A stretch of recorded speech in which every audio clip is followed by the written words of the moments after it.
Oi, pessoal, tudo bem?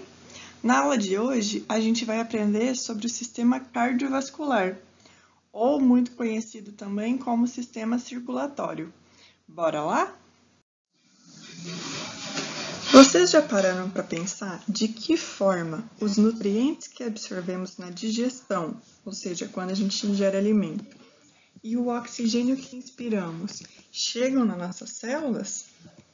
Bom, existem dois líquidos que circulam pelas diferentes partes do nosso corpo. O sangue, que faz parte do sistema cardiovascular, e a linfa, que faz parte do sistema linfático. Esses dois líquidos, eles vão transportar os nutrientes obtidos na digestão dos alimentos, o oxigênio absorvido na respiração, o gás carbônico produzido na respiração também, que tem que ser eliminado porque ele é tóxico, e outras substâncias provenientes do nosso metabolismo. Na aula de hoje, a gente vai estudar o sistema cardiovascular. O sistema linfático vai ficar para outra aula.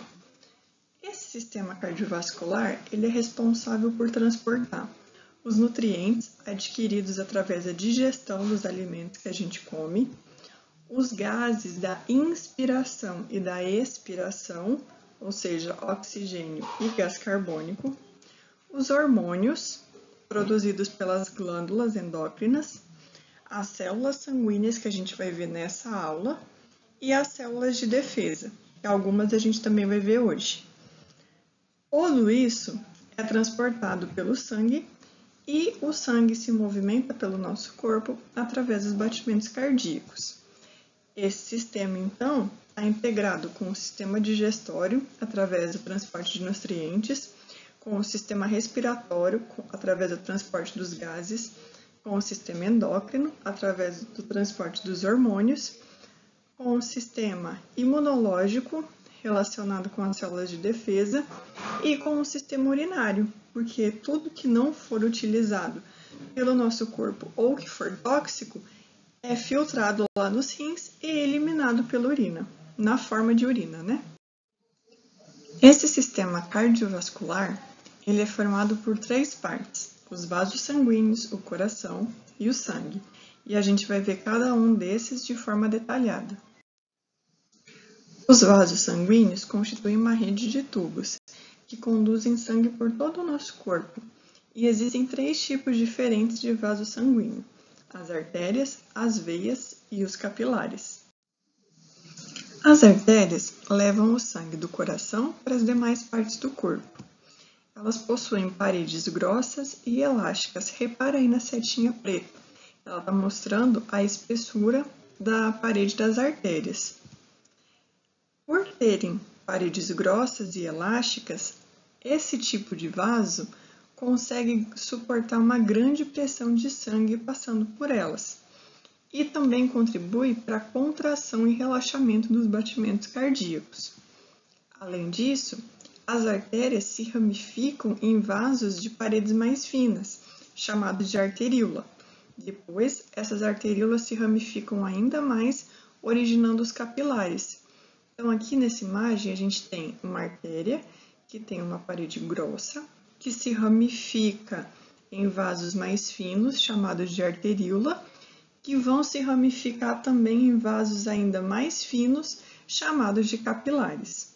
Lembre-se que a maioria das artérias transporta sangue rico em oxigênio, mas existem exceções, ou seja, existem artérias que transportam sangue rico em gás carbônico. O segundo tipo de vaso sanguíneo são as veias. Elas fazem o caminho contrário das artérias, ou seja, elas levam sangue do tecido para o coração. Elas vão possuir paredes com espessura mais fina do que as artérias.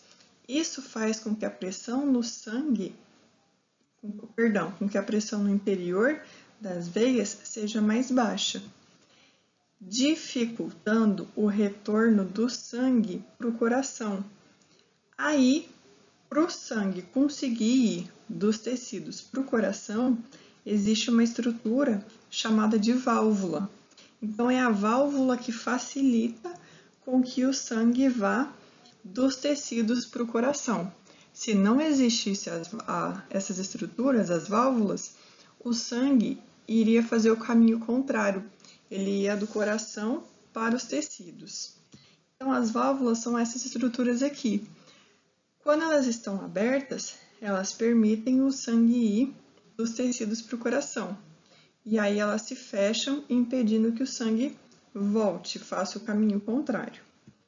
As veias transportam sangue rico em gás carbônico. E assim como as artérias, também existem exceções, ou seja, existem algumas veias que vão transportar sangue rico em oxigênio. Os capilares são o terceiro tipo de vaso sanguíneo. Eles são vasos com diâmetros muito menores do que as veias e as artérias. Nessa imagem aqui tem um círculo, dentro a gente tem um capilar. Dá para ver que a espessura da sua parede é muito mais fina do que das artérias e das veias. As suas paredes são formadas por apenas uma camada de células.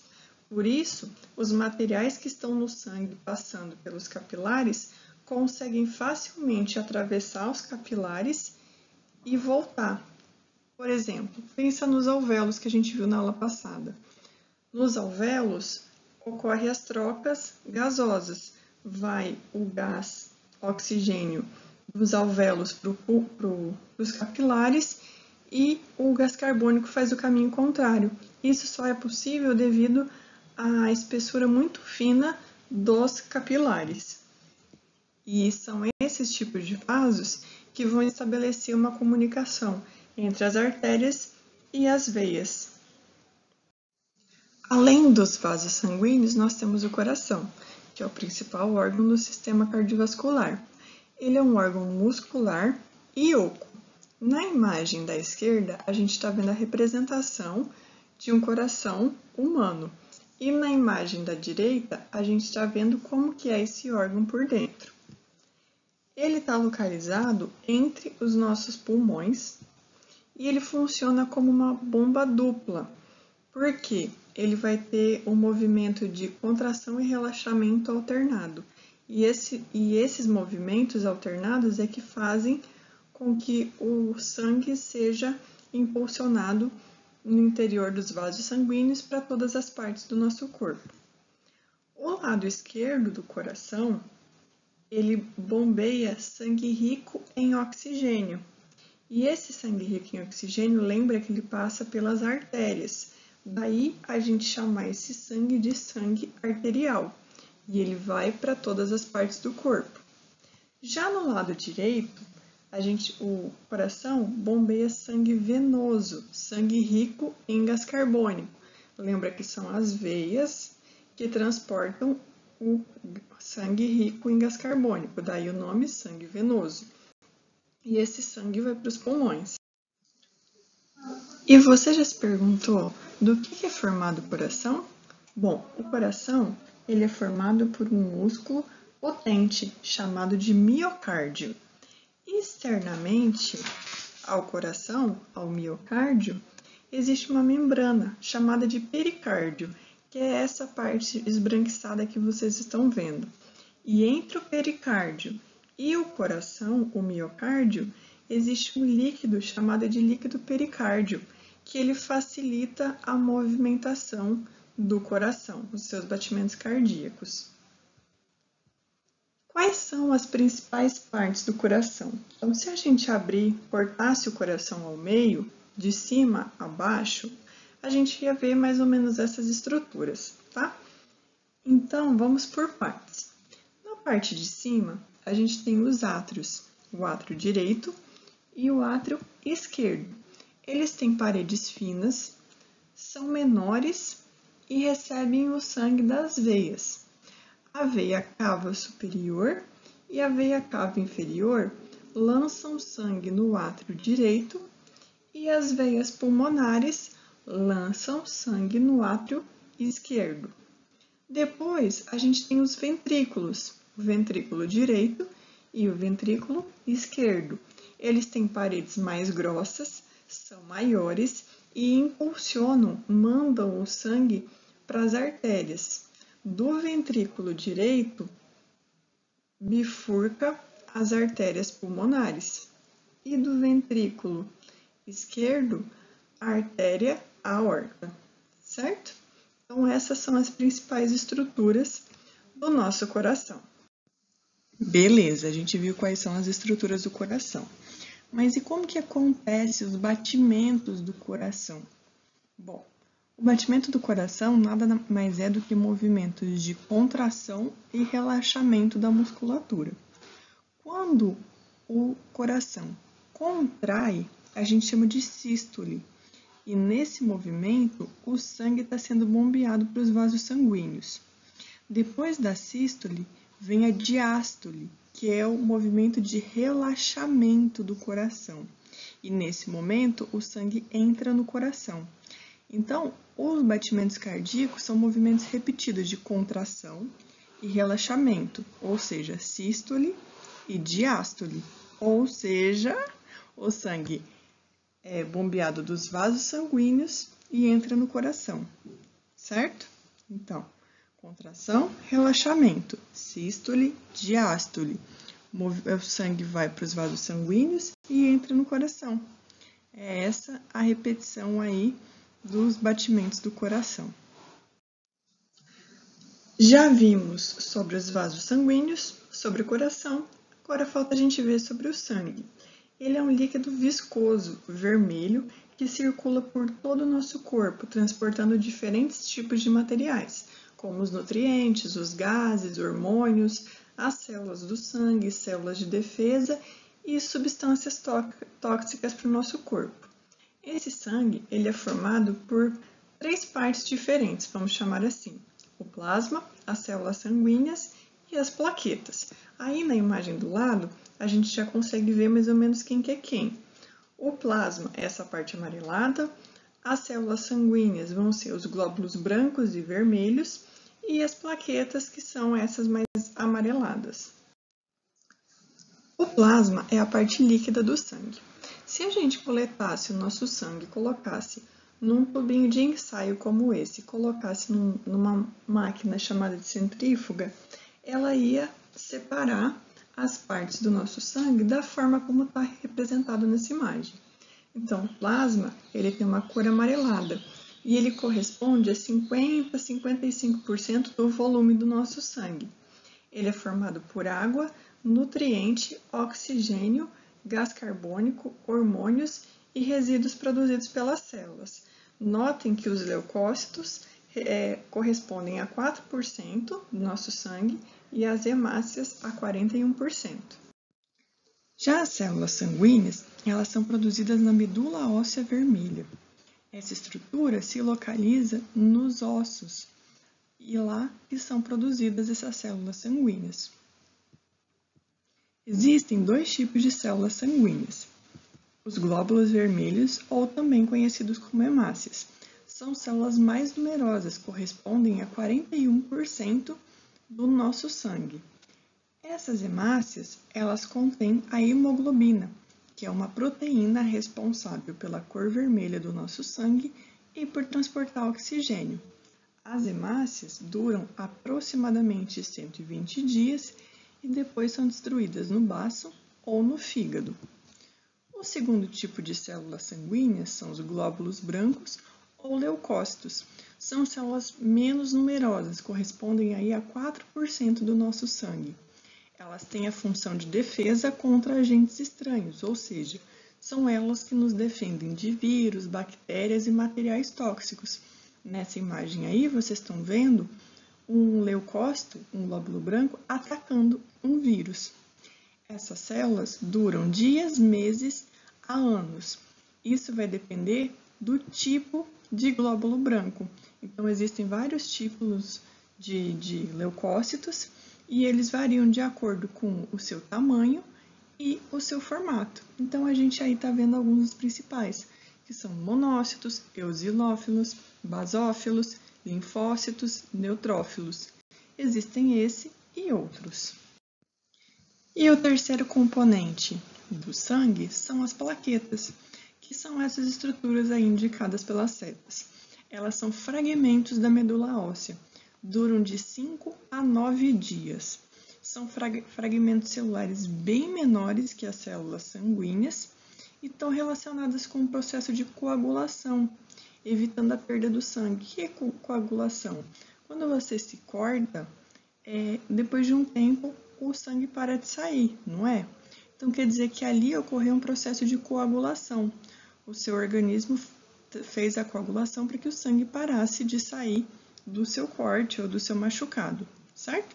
Então, essas plaquetas estão relacionadas com esse processo de coagulação.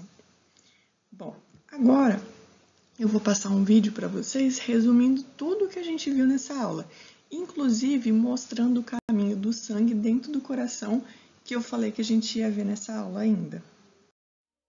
O corpo foi feito para se movimentar, nada de ficar parado. É preciso circular. Para mover-se em uma explosão de força, o corpo precisa de energia. Energia da vida. Ela é fornecida pelo oxigênio que puxamos para dentro dos pulmões. Ele é levado para todo o nosso corpo pelo sangue. Quer saber como? Então, vamos viajar pela circulação sanguínea. Prepare-se para aprender sobre um dos sistemas mais importantes do corpo humano, o sistema circulatório. O sistema circulatório cardiovascular é formado pelo coração e vasos sanguíneos. As artérias levam o sangue que sai do coração. Os capilares são vasos muito finos que unem as artérias às veias e fazem a troca de gases e nutrientes entre o sangue e os tecidos. As veias trazem o sangue dos tecidos, rico em gás carbônico, de volta ao lado direito do coração, onde é levado aos pulmões pelas artérias pulmonares, recebe oxigenação e chega ao lado esquerdo do coração pelas veias pulmonares. Do coração, ele é bombeado pela artéria aorta para as diversas partes do corpo. Leva oxigênio às células, retira delas o gás carbônico e retorna ao coração, completando o ciclo que se repete continuamente. A movimentação do sangue é sempre regular e segue a mesma direção devido às contrações rítmicas do coração. Os vasos sanguíneos funcionam como uma autoestrada, interligando todo o corpo. O plasma é a parte líquida do sangue, composto por proteínas, sais minerais e outras substâncias dissolvidas em água. Ele permite a circulação das células sanguíneas. Veja, aquela célula é uma hemácia. Ela é responsável pela distribuição de oxigênio pelo corpo e pela retirada de gás carbônico das células. Uma curiosidade: o sangue é vermelho porque a hemácia possui uma proteína chamada hemoglobina, que contém moléculas de ferro em sua estrutura e, quando oxidadas pelo oxigênio, tem cor avermelhada. Então, vamos resumir essa história. Funciona assim: quando respiramos, o sangue é oxigenado nos vasos pulmonares e é levado às câmaras esquerdas do coração, de onde é bombeado através da artéria aorta aos tecidos do corpo. Este sangue leva oxigênio às células, retira o gás carbônico e retorna ao coração, completando o ciclo que se repete continuamente. Quando o corpo absorve o oxigênio, ele gera energia para seu funcionamento.